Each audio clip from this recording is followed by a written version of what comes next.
Gangenahalli denotification ಪ್ರಕರಣಕ್ಕೆ ಸಂಬಂಧಪಟ್ಟಂತೆ ಕೇಂದ್ರ ಸಚಿವರಾದಂಥ ಕುಮಾರಸ್ವಾಮಿ ಅವರು ಲೋಕಾಯುಕ್ತ ವಿಚಾರಣೆಗೆ ಹಾಜರಾದರು. ನಾನು ಅಧಿಕಾರದಲ್ಲಿದ್ದಾಗ ಯಾವುದೇ ಅಕ್ರಮವನ್ನ ಮಾಡಿಲ್ಲ ಅನ್ನುವಂಥ ಮಾತನ್ನ ವಿಚಾರಣೆ ನಂತರ ಮಾತನಾಡಿದ್ರು. ಗಂಗೇನಹಳ್ಳಿ ಡಿನೋಟಿಫಿಕೇಶನ್ ಸಂಬಂಧ ವಿಚಾರಣೆಗೆ ಕರೆದಿದ್ರು. ತನಿಖಾಧಿಕಾರಿಗಳು ಕೇಳಿದ ಎಲ್ಲಾ ಪ್ರಶ್ನೆಗಳಿಗೂ ಕೂಡ ಉತ್ತರಿಸಿದ್ದೇನೆ. ನನ್ನ ಜೊತೆಯಲ್ಲಿದ್ದವರೇ ನನ್ನ ಬಗ್ಗೆ ಹೇಳಿಕೆಯನ್ನ ಕೊಟ್ಟಿದ್ದಾರೆ. ಡಿನೋಟಿಫಿಕೇಶನ್ ಸಂಬಂಧ 4 ಸಚಿವರು ಆರೋಪವನ್ನ ಮಾಡಿದ್ದಾರೆ ಅನ್ನುವಂತ ಮಾತನಾಡಿದ್ದಾರೆ. ಏನೆಲ್ಲ ಮಾತನಾಡಿದ್ರು ಕುಮಾರಸ್ವಾಮಿ ಅವರು ನೋಡಿ. ಯಾವ ಕಾರಣಕ್ಕೆ ಬಂದೆ ಅಂತ ನಾನು ಕೇಳಿದ್ರೆ ಏನಾಗುತ್ತೆ? ಸಿದ್ದರಾಮಯ್ಯನವ್ರನ್ನ, ಕೃಷ್ಣ ಬೈರೇಗೌಡರನ್ನ, ಪೊನ್ನಣ್ಣವ್ರನ್ನ ಕೇಳಿದ್ರೆ ಹೇಳ್ತಾರಪ್ಪ. ಸಿದ್ದರಾಮಯ್ಯ ಕೇಳಿದ್ರೆ ಹೇಳ್ತಾರೆ ಯಾವ ಕಾರಣಕ್ಕೆ ಕುಮಾರಸ್ವಾಮಿ ಇವತ್ತು ಬಂದವನೇ ಅಂತ ಹೇಳಿ. ನೀವು ನನ್ನ ಕೇಳಿದ್ರೆ ಏನಾಗುತ್ತೆ? ಈಗ ಒಂದು ಗಂಗೇನಹಳ್ಳಿ ಪ್ರಕರಣಕ್ಕೆ ಸಂಬಂಧಪಟ್ಟಾಗೆ 4 ಜನ ಮಂತ್ರಿಗಳು ನನ್ನ ವಿರುದ್ಧ ಹರಿಹಾಯ್ದಿದ್ರು.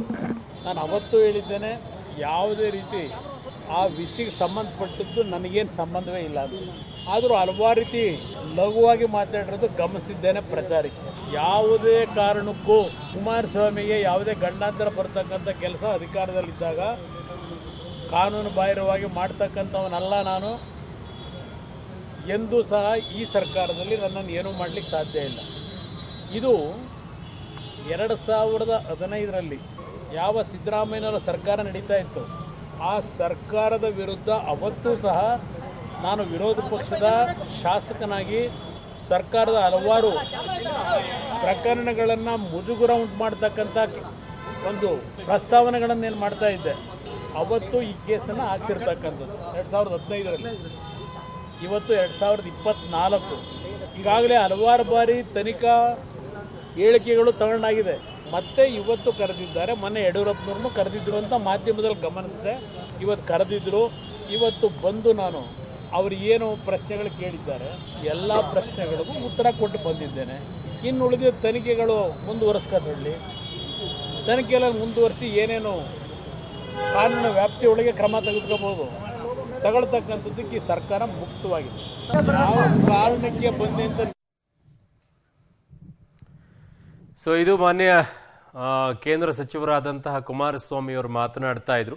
ಕಾಂಗ್ರೆಸ್ನವರು ನನ್ನನ್ನು ಕೆಣಕಿದ್ದಾರೆ, ಇದರಲ್ಲಿ ನಾನೇನು ತಪ್ಪು ಮಾಡಿಲ್ಲ, ನಾಳೆ ಮಹತ್ವದ ದಾಖಲೆಯನ್ನು ಬಿಡುಗಡೆ ಮಾಡ್ತೀನಿ. 11 ಗಂಟೆಗೆ ಅವರು ಟೈಮನ್ನು ಕೂಡ ಫಿಕ್ಸ್ ಮಾಡಿದ್ದಾರೆ. ನೋಡೋಣ ನಾಳೆ ಏನು ಬಿಡುಗಡೆ ಮಾಡ್ತಾರೆ ಅಂತೇಳಿ. ನನ್ನ ಸಹೋದ್ಯೋಗಿ ಈಗ ನಾಗೇಶ್ ನನ್ನ ಸಂಪರ್ಕಕ್ಕೆ ಸಿಗ್ತಾ ಇದ್ದಾರೆ. ನಾಗೇಶ್, ಏನೆಲ್ಲ ಅಪ್ಡೇಟ್ಸ್ ಬರ್ತಾ ಇದೆ ಕುಮಾರಸ್ವಾಮಿ ಅವರು ಆಚೆ ಬಂದ ನಂತರ? ಅರುಣ್, ಇವತ್ತು ದೆಹಲಿಯಿಂದ ಬರ್ತಾನೆ ಲೋಕಾಯುಕ್ತ ತನಿಖೆಗೆ ಹಾಜರಾಗಿದ್ದಂಥ HD ಕುಮಾರಸ್ವಾಮಿ ಅವರು ಸುಮಾರು 1 ಗಂಟೆಗಳ ಕಾಲ ತನಿಖೆಯನ್ನು ಎದುರಿಸಿ ಹೊರಬಂದು ಮಾತನಾಡಿರುವಂಥದ್ದು. ಈಗ ಆ ಸಂದರ್ಭದಲ್ಲಿ ಸರ್ಕಾರದ ವಿರುದ್ಧ ಗುಡುಗುವ ಕೆಲಸವನ್ನು ಮಾಡಿರುವಂಥದ್ದು.